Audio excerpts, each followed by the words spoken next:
everyone.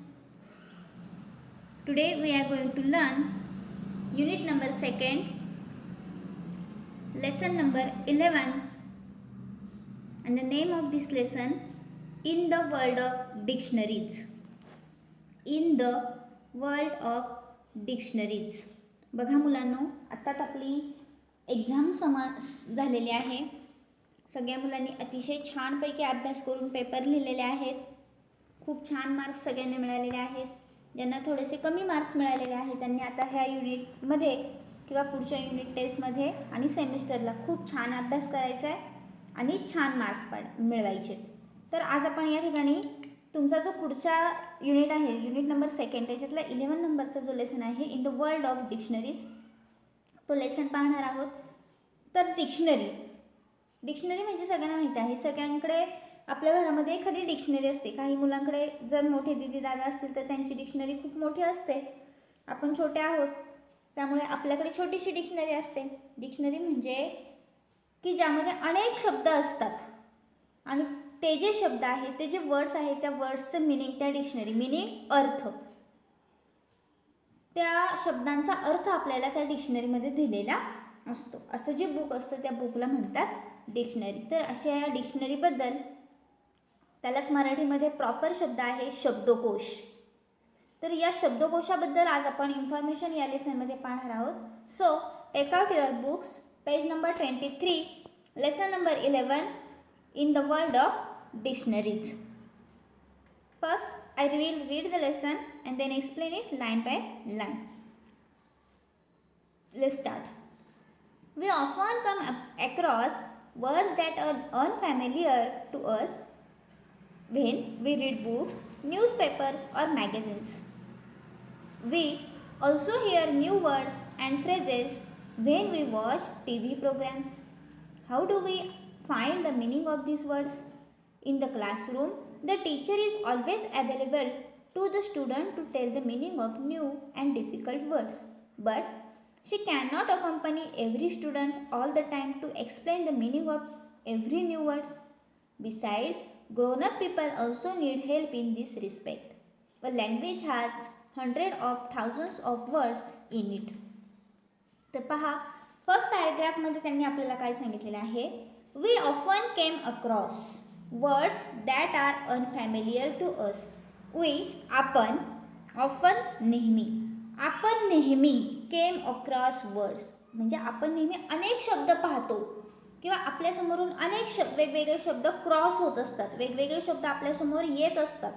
एखादं आपण पुस्तक वाचायला बसलो, एखादी स्टोरी वाचायला बसलो, न्यूजपेपर आपण हातामध्ये घेतला, तर आपल्याला लक्षात येतं की याच्यातले काही वर्ड्स जे आहेत ते आपल्याला unfamiliar, that are unfamiliar. Unfamiliar म्हणजे फॅमिलियर म्हणजे आपल्या फॅमिलीतले, म्हणजे आपल्या ओळखीचे. अनफॅमिलियर म्हणजे फॅमिलीच्या बाहेरचे, म्हणजे आपल्या ओळखीचे नाही. अनफॅमिलियर म्हणजे अनोळखी. तर आपल्या असं लक्षात येतं की काही जे वर्ड्स आहेत ते अनफॅमिलियर आहेत, अनोळखी वर्ड्स आहेत. व्हेन वी रीड्स बुक्स, मग जेव्हा आपण पुस्तक वाचतो, न्यूजपेपर, घरामध्ये वर्तमानपत्र येतो ते वर्तमानपत्र वाचतो, मॅगझिन्स, छोटी छोटी पुस्तकं, मासिकं असतात, ही मासिकं वाचतो. ही पुस्तकं वाचत असताना आपल्यासमोर अनेक अनोळखी शब्द आपल्याला पाहायला मिळतात. We also hear new words and phrases when we watch TV programmes. आता आपण घरी आहे, लॉकडाऊन चालू आहे, शाळेला सुट्टी आहे, सध्या न्यूजपेपर तर काही घरी येत नाही आहे, अभ्यासाची पुस्तकं सोडून पुस्तकं पण वाचायला नाहीत. मग आपण दिवसभर काय करत असतो? TV बघत असतो. मग हा TV प्रोग्राम बघत असताना बऱ्याच वेळा आपलं असं लक्षात येतं की TVवर जो प्रोग्राम चालू आहे त्या प्रोग्राममध्ये देखील अनेक असे नवीन शब्द आपल्याला ऐकायला भेटतात की जे शब्द आपल्याला याआधी आपण कधी ऐकलेले नसतात. तो शब्दाचा अर्थ आपल्याला माहीत नसतो. मग आपण लगेच काय करतो? आपल्या आईला विचारतो, आई सांग ना गं, त्या शब्दाचा अर्थ काय आहे? हा शब्द म्हणजे काय असतं गं? How do we find the meaning of this words? ह्या शब्दांचं मिनिंग आपण कसं बरं शोधतो? आपण घरामध्ये मोठ्या व्यक्ती असतील तर त्या मोठ्या व्यक्तींना विचारतो, त्यांना नसेल तर शेजारी पाजारी कोणाला तरी विचारतो आणि त्या शब्दाचा अर्थ आपण शोधतो. In the classroom, the teacher is always available to the student to tell the meaning of new and difficult words. क्लासमध्ये देखील आपण एखादा आपल्याला, आता तुम्ही 4th स्टँडर्डला गेलेले आहात, 4th स्टँडर्डला गेल्यानंतर तुम्हाला पुस्तक नवीन टेक्स्टबुक मिळाले. नवीन टेक्स्टबुक मिळाल्यानंतर तुम्ही जेव्हा बुक रिडिंगला सुरुवात केली त्यामध्ये तुम्हाला दिसलं असेल की बरेचसे शब्द नवीन आहेत, न्यू आहेत तुमच्यासाठी. मग तुम्ही काय करता, हे न्यू वर्ड्स तुमच्या क्लास टीचर्सला विचारता. क्लासरूममध्ये क्लास टीचर अवेलेबल असतात, क्लास टीचर नसतील दुसरे टीचर असतात. स्कूलमध्ये तुम्ही कोणत्याही टीचरकडे गेले तर तुम्हाला त्या शब्दाचं मिनिंग तुम्हाला मिळतं. मग जे नवीन शब्द आहे, जे डिफिकल्ट आहे, त्या शब्दाचं मिनिंग तुम्हाला जर स्कूलमध्ये शोधायचं असेल तर तुम्ही क्लास टीचरची हेल्प घेता. But she can not accompany every student all the time to explain the meaning of every new words. पण टीचर ज्या आहेत त्या टीचर काही नेहमी अकंपनी म्हणजे तुमच्यासोबतच. एव्हरी स्टुडंट, प्रत्येक मुलासोबत त्या त्यांच्या घरापर्यंत जाऊ शकत नाही किंवा प्रत्येक मुलाला त्याच्या घरी जाऊन प्रत्येक वेळेस त्या नवीन शब्दाचं मिनिंग त्या सांगू शकत नाही. एका दिवशी एकाच ठिकाणी जाऊ शकतील. त्याच वेळेस जर वर्गातल्या दुसऱ्या मुलाला प्रॉब्लेम निर्माण झाला असेल तर त्या ठिकाणी टीचर काही 2-2, 4-4 निर्माण होणार आहेत आपोआप? नाही, टीचर एकच आहे, त्या एका वेळेस एकाच मुलाचा प्रॉब्लेम सॉल्व्ह करू शकतात. Besides grown up people also need in this respect. तुम्हाला जसं पुस्तक वाचत असताना, TV प्रोग्राम बघत असताना नवीन शब्द दिसले की तुम्हाला जसं त्याचं मिनिंग माहीत नसतं, तुम्ही जसं त्या शब्दाचं मिनिंग शोधण्याचा प्रयत्न करता, मग तसंच आपल्या घरामध्ये जे ग्रोनअप्स आहे, मोठी माणसे, ही मोठी माणसांना सुद्धा कधी कधी काही वेळेस असं होतं की एखादा शब्द असा वेगळा निर्माण होतो किंवा एखादा असा नवीन शब्द त्यांच्यासमोर येतो की त्यांना देखील त्या शब्दाचं मिनिंग माहिती नसतं. मग अशा वेळेस त्या मोठ्या माणसांनी पण काय करायचं? A language has hundreds of thousands of word in it. आपली जी लँग्वेज आहे, मग ती कोणती असू द्या, हिंदी, इंग्लिश, मराठी, ही लँग्वेज जी आहे, ह्या लँग्वेजमध्ये हंड्रेड्स ऑफ थाउजंड, 10,000, 1,00,000, करोडोपेक्षा देखील काय आहेत, खूप सारे शब्द आहेत. मग एकदम एवढ्या सगळ्या शब्दाचं मिनिंग आपल्याला माहीत असणं शक्य नाही. आपण जे शब्द रेग्युलर यूज करतो त्या शब्दाचं मिनिंग आपल्याला माहीत होतं, पण एखादा जर अनोळखी शब्द आपल्यासमोर अचानकपणे आला तर त्या शब्दाचं मिनिंग आपल्याला सांगता येत नाही किंवा सगळ्या शब्दांचं मिनिंग डोक्यामध्ये ठेवणं खूपच अशक्य आहे. It is impossible for one person to know all of them. एखाद्या व्यक्तीला सगळे शब्द माहीत असणं हे इम्पॉसिबल आहे, अशक्य आहे. मग अशा वेळेस आता काय करायचं? सगळे शब्द तर लक्षात ठेवायचे, कधी कोणता समोर शब्द येईल आणि कधी कोणत्या शब्दाचं मिनिंग आपल्याला शोधावं लागेल हे सांगता येत नाही. At the some time or other, you must have been advised to look up a word in a dictionary by your teachers or parents. मग कधी कधी काय होतं, आपले टीचर्स किंवा पॅरेंट्स काय करतात, आपल्याला ॲडवाईस सल्ला देतात की तुम्ही काय करा, तुमच्याजवळ एक डिक्शनरी घ्या. डिक्शनरी नेहमी तुमच्यासमोर असू द्या, तुमच्यासोबत असू द्या, की जेणेकरून त्या डिक्शनरीमध्ये तुमच्यासमोर जर एखादा नवीन शब्द आला तर त्या शब्दाचं मिनिंग तुम्हाला सहजपणे मिळेल. म्हणजे त्यावेळेस तुमच्यासोबत टीचर नसल्या तरी चालतील, तुमच्या घरातले मोठे मम्मी पप्पा नसले तरी चालतील. डिक्शनरी जर असेल, पटकन डिक्शनरीमध्ये तो वर्ड फाइंड आउट करायचा, त्यासमोर त्याचं मिनिंग दिलेलं असतं की तुम्हाला लगेच नवीन शब्द कोणता आहे त्याचं मिनिंग तुम्हाला समजणार आहे. Given below are some examples of how the word might be explain in different dictionaries. खाली तुम्हाला डिक्शनरीमध्ये वर्ड्स कशा प्रकारे दिलेले असतात याचं एक्झाम्पल दिलेलं आहे. मला असं वाटत आहे की प्रत्येकाकडे एक छोटीशी का होईना डिक्शनरी असणार आहे. कुणाकुणाकडे आहे अशी डिक्शनरी? बऱ्याच जणांकडे डिक्शनरी असेल. तुमच्याकडे जरी नसेल तरी तुमच्या मम्मी पप्पा किंवा शाळेमध्ये तुम्ही अशा प्रकारची डिक्शनरी पाहिली असेल. जर ती डिक्शनरी पाहिली तर लक्षात येईल की ती जी डिक्शनरी असते, जो शब्दकोश असतो, आता तुमच्यासमोर बुक आहे, बुकमध्ये देखील या ठिकाणी एक छोटंसं बुकसारखं दाखवलेलं आहे आणि त्या ठिकाणी छोटे छोटे पिक्चर्स देखील आहे आणि त्याच्यावर नाव लिहिलेलं आहे my class English Marathi dictionary. मग त्याच्यामध्ये English to Marathi, English to Hindi, English to English अशा पद्धतीने काय केलेले असतात, शब्दांचे मिनिंग आपल्याला दिलेले असतात. आता ही जी 4th क्लासची डिक्शनरी आहे यामध्ये फक्त तुमचं जे बुक आहे इंग्लिशचं, त्या इंग्लिशच्या बुकमधलेच वेगवेगळे जे नवीन शब्द आहेत ते शब्द दिलेले असतात, डॅश करून त्याच्यासमोर त्याचं मिनिंग दिलेलं असतं. अशा पद्धतीने डिक्शनरी ज्या आहेत त्या डिक्शनरीज आपल्याला पाहायला मिळतात. आता या ठिकाणी पुढे 2 ब्रॅकेट दिलेले आहेत आणि त्या ब्रॅकेटमध्ये तुम्हाला काही इन्फॉर्मेशन दिलेली आहे. जो फर्स्ट नंबरचा ब्रॅकेट आहे त्या ठिकाणी दिलेला आहे डिक्शनरी मग डिक्शनरी म्हणजे काय?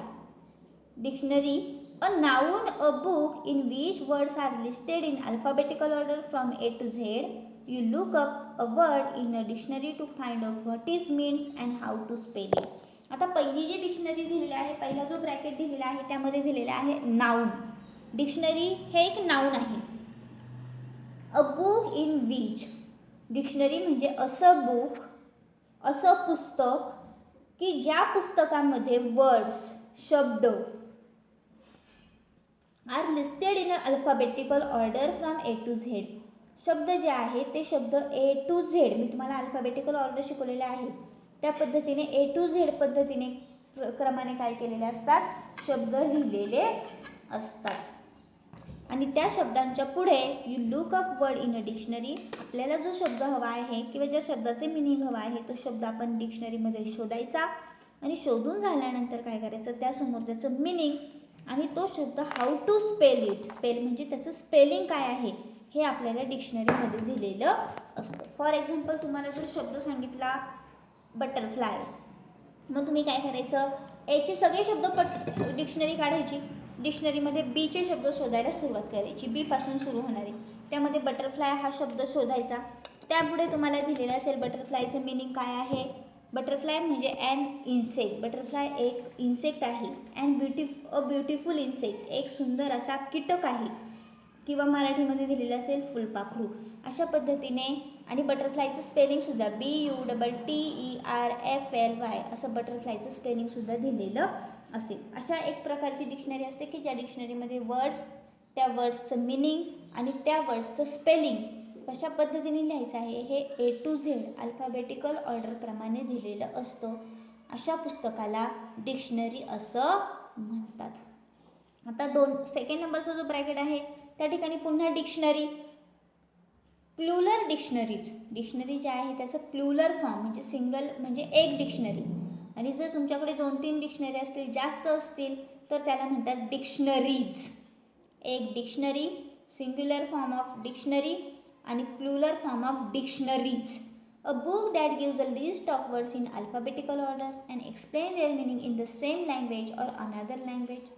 अ book that explain words using the subject. बघा, डिक्शनरी म्हणजे काय की ज्या बुकमध्ये मगाशी मी सांगितलं की A to Z अल्फाबेटिकल ऑर्डरप्रमाणे वर्ड्स दिलेले असतात, त्या प्रत्येक वर्ड्सचं मिनिंग दिलेलं असतं. मग ते सेम लँग्वेज म्हणजे इंग्लिश टू इंग्लिश असं दिलेलं असेल किंवा इंग्लिश टू मराठी म्हणजे बटरफ्लाय तितली असं दिलेलं असेल किंवा इंग्लिश टू मराठी बटरफ्लाय फुलपाखरू अशा पद्धतीने मिनिंग दिलेलं असेल. म्हणजे वेगवेगळ्या लँग्वेजमध्ये आपल्याला डिक्शनरीमध्ये एखाद्या शब्दाचं मिनिंग शोधता येतं, एखाद्या शब्दाचा अर्थ आपल्याला शोधून काढता येतो.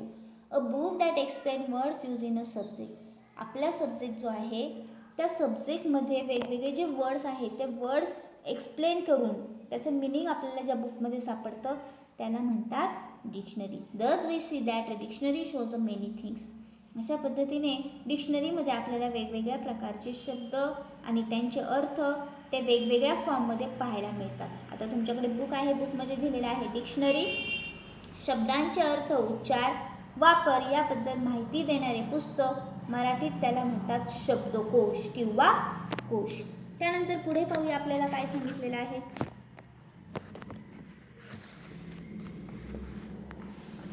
आता जी डिक्शनरी आहे त्या डिक्शनरीच्या या ठिकाणी काही महत्त्वाचे फीचर्स सांगितलेले आहेत. फीचर्स, वैशिष्ट्ये. डिक्शनरी ही कशा प्रकारची असते, जो शब्दकोश आहे तो शब्दकोश कशा प्रकारचा असतो. त्यामध्ये पहिला पॉईंट त्यांनी दिलेला आहे, words in a dictionary are usually arrange in alphabetical order. डिक्शनरीमध्ये जे शब्द दिलेले असतात ते शब्द हे साधारणपणे किंवा नेहमीच बऱ्याचशा डिक्शनरीमध्ये शब्द A to Z या प्रमाणे अल्फाबेटिकली ऑर्डर जॉईन केलेले असतात. असं कधी नसतं की झेडचा वर्ड एखादा मध्येच दिला आहे, मध्येच बीचा दिला आहे, मध्येच सीचा दिला आहे, असं होत नाही. पहिल्यांदा संपूर्ण ए पासून सुरू होणारे सगळे वर्ड्स असतात, त्यानंतरच बी पासून सुरू होणारे शब्द. तुम्ही जर जेव्हा शाळा कधी चालू होईल, आपल्या शाळेमध्ये 2-3 मोठ्या डिक्शनरीज आहेत, त्या डिक्शनरीज मी तुम्हाला आठवणीने दाखवेल. मग त्यामध्ये कशा पद्धतीने शब्द अरेंज केलेले आहेत, त्याचं मिनिंग दिलेलं आहे, त्याचं ऑपोजिट वर्ड, सिमिलर वर्ड्स हे सगळं त्या डिक्शनरीमध्ये दिलेलं आहे. ज्यावेळेस शाळा चालू होईल, तुम्ही शाळेत आले का मी तुम्हाला ही डिक्शनरी नक्की दाखवेल. तर जी डिक्शनरी आहे किंवा कोणतीही डिक्शनरी तुम्ही घ्या, मग त्या डिक्शनरीमध्ये वर्ड्स हे अल्फाबेटिकल ऑर्डर म्हणजे A to Z प्रमाणेच लिहिलेले असतात. अ dictionary tell us what a words mean. Second नंबरचा पॉईंट आहे, डिक्शनरीमध्ये जे वर्ड्स आहे त्या डिक्शनरीमुळे आपल्याला काय कळतं, एखाद्या शब्दाचा अर्थ आपल्याला समजतो. तो शब्द म्हणजे काय आहे, त्या शब्दाचं मिनिंग काय आहे हे डिक्शनरीमधून समजतं. A dictionary shows us how a word is spelled. डिक्शनरीमुळे आपल्याला काय समजतं की त्या शब्दाचं स्पेलिंग काय आहे, तो शब्द कसा लिहिलेला आहे. एखादा शब्द आपल्याला सांगितला इनसायक्लोपेडिया, शब्दाचं स्पेलिंग येत नसेल, डिक्शनरीमध्ये तुम्ही बघू शकता की इनसायक्लोपेडिया ह्या शब्दाचं स्पेलिंग कसं लिहायचं आहे. त्यानंतर फोर्थ नंबरचा पॉईंट आहे, a dictionary tell us how a word is pronouns. चौथ्या नंबरचा पॉईंट खूप महत्त्वाचा आहे. काही डिक्शनरीजमध्ये आपल्याला तो शब्द कसा प्रोनाऊन्स करायचा, प्रोनाऊन्स करणे, उच्चारणे, वाचणे, तो शब्द कसा वाचायचा हे सुद्धा दिलेलं असतं. फिफ्थ नंबरचा पॉईंट आहे, a dictionary shows us different forms of the same words. For example rose, roses, go, going, went, gone etcetera. डिक्शनरीमध्ये तो शब्द जो आहे तो शब्द वेगवेगळ्या फॉर्ममध्ये दिलेला असतो, वेगवेगळ्या रूपात आपल्याला दिलेला असतो. मग तो सिंग्युलर प्लुरल दिलेला असेल. फॉर एक्झाम्पल इथे सांगितलं आहे रोज, एक सिंगल रोज आहे. रोजेस प्लुरल फॉर्म आहे. तर अशा पद्धतीने त्याच पद्धतीने तो past form, future, present tense या पद्धतीने देखील दिलेला असतो. त्यानंतर पुढचा पॉईंट आहे 6 नंबरचा, a dictionary tell us with the help of example how a word is used. डिक्शनरीमध्ये तो शब्द नक्की कुठे वापरायचा आहे, त्या शब्दाचा वापर सेंटेन्समध्ये, पॅरेग्राफमध्ये बोलत असताना कशा पद्धतीने करायचा हे देखील आपल्याला एक्झाम्पल दाखवून दिलेलं असतं. त्यानंतर 7 नंबरचा पॉईंट आहे, a dictionary leads many other words phrases related to that words. डिक्शनरीमध्ये त्या शब्दाशी रिलेटेड अजून बरेचसे शब्द आपल्याला दिलेले असतात. मराठीचा जर तुम्ही डिक्शनरी घेतली तर हात हा शब्द जर घेतला तर हाताशी रिलेटेड अनेक शब्द त्या ठिकाणी दिलेले असतात किंवा त्याच्याशी संबंधित असणारे जे वर्ड्स आहे त्या ठिकाणी आपल्याला पाहायला मिळतात.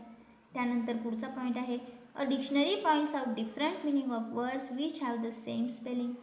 डिक्शनरीमध्ये एकच सेम स्पेलिंग असणारे पण अर्थ मात्र वेगळा. कधीकधी तुम्ही जर शीप, वीक, प्रोनाऊन्सिएशन सेम आहे पण दोन्ही शब्दांचं मिनिंग मात्र कसं आहे, वेगळं आहे. SHEEP शीप म्हणजे मेंढी, SHIP शिप म्हणजे जहाज. तर अशा पद्धतीने जे वर्ड आहेत जर ते वर्ड स्पेलिंग कधी सेम असतात. फॉर एक्झाम्पल BAT बॅट म्हणजे तुम्ही जी बॅट खेळता ती बॅट, आणि एक बॅट म्हणजे वटवाघळाचा जो पक्षी आहे त्याला देखील बॅट म्हणतात. मग अशा पद्धतीने काय केलं जातं, सेम स्पेलिंग असणारे जे शब्द आहेत त्या शब्दांचे अर्थ आपल्याला त्या ठिकाणी लक्षात येतात. लास्ट नंबरचा जो पॉईंट आहे तो आहे, a dictionary also tell us the grammatical class to which our word belong. You will learn about this class of words when you are little older. त्या डिक्शनरीमध्ये ज्यावेळेस तुम्ही मोठं व्हाल, ग्रॅमॅटिकली जो क्लास आहे त्या क्लास म्हणजे ते शब्द कोणत्या क्लासमधून आलेले आहेत, ग्रॅमॅटिकली नाऊन आहे, प्रोनाऊन आहे, हे देखील डिक्शनरीमध्ये आपल्याला पाहायला मिळतं. तर अशा पद्धतीने ह्या डिक्शनरीचा आपल्याला वेगवेगळ्या कामांसाठी उपयोग होतो. प्रत्येकाकडे एक तरी डिक्शनरी ही असायलाच पाहिजे. तसंच बऱ्याचशा डिक्शनरीमध्ये ऑपोजिट वर्ड्स देखील दिलेले असतात. काही डिक्शनरीमध्ये त्याच्याशी रिलेटेड सिमिलर वर्ड्स देखील दिलेले असतात. वेगवेगळ्या प्रकारच्या डिक्शनरीज असतात.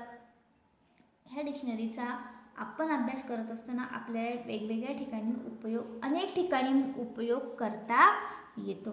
तर अशा पद्धतीने आज आपण dictionary in the world of dictionary म्हणजे काय, डिक्शनरी कोणत्या शब्दाला डिक्शनरी म्हटलं जातं, पुस्तक असतं एक, त्या पुस्तकामध्ये शब्द दिलेले असतात, त्याचं मिनिंग दिलेलं असतं, आणि अजून काय डिक्शनरीचे फीचर्स आहे हे आपण पाहिलेलं आहे. पुढे तुम्हाला डिक्शनरीचे जे वेगवेगळे टाईप आहेत, वेगवेगळे जे प्रकार आहेत ते प्रकार दिलेले आहेत, डिफरंट टाईप ऑफ डिक्शनरीज, हा पॉईंट आपण पुढील व्हिडिओमध्ये पाहणार आहोत. तोपर्यंत या ठिकाणी काही डिफिकल्ट वर्ड्स दिलेले आहेत.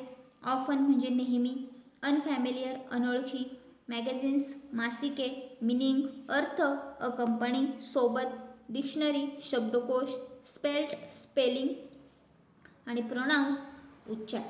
So I hope you all understand this lesson very well. Write these difficult words in your notebook and read the lesson at your home. Okay, thank you.